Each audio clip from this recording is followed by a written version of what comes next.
For today's video mga kaduit ay ayusin natin tong seat lock. Ito kasi sira na, ayan, oh. Bumili tayo ng bago ito. Mura lang to eh. 100 plus pesos lang. Yan mga kaduit. Naglalak na siya. Oh.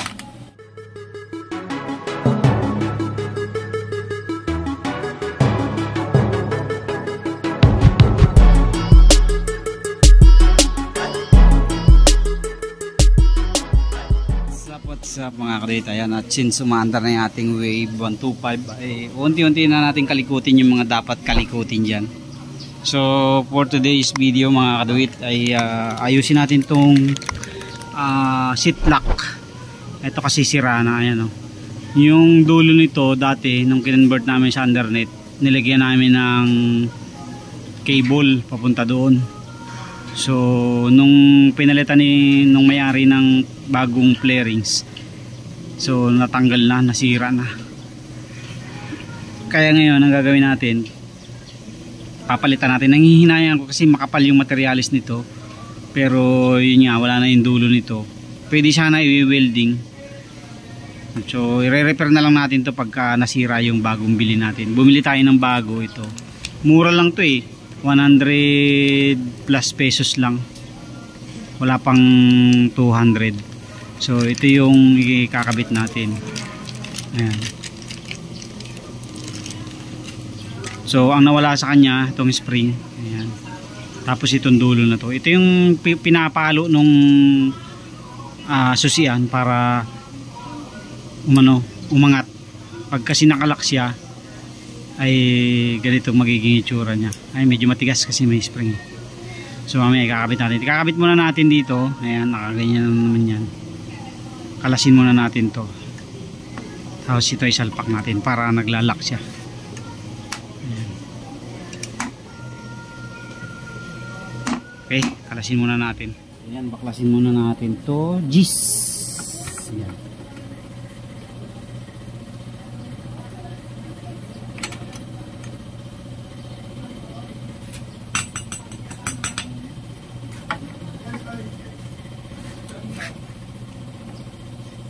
Ito, matagal na ito mga kadit, kung lock na to. 18 years na rin yung lock. Oo. 18 years in service na rin yan. Ito na. So, maganda siyempre yung materialis dito kasi original to eh. Pwede pa naman itong ma-repair, itong dulo lang, we-weldingin.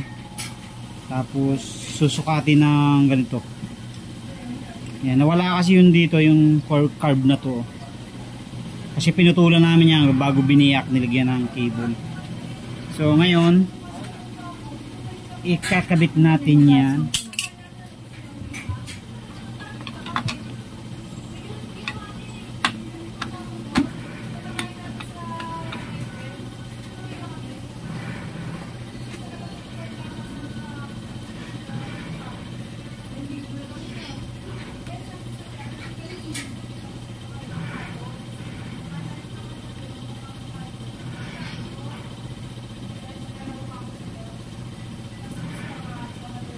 Flarings pa ang problema ko.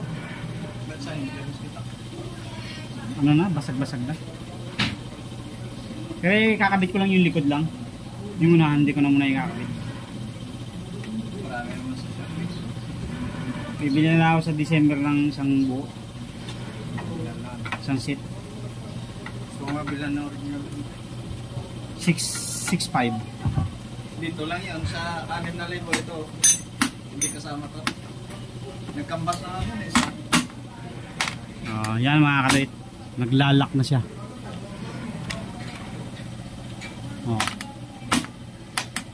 At least bago na. Ito lang kasi nasisira dyan sa katagalan yung spring. Pagka yun sa inyo ayaw na mag-lock, ito palitan nyo lang to. See? Hanap lang kayo ng spring sa sa mga XR naman RS. Maliit lang na spring, pababa yun, maliit na spring. Pag nagtagal nasisira din, nagagapok siya.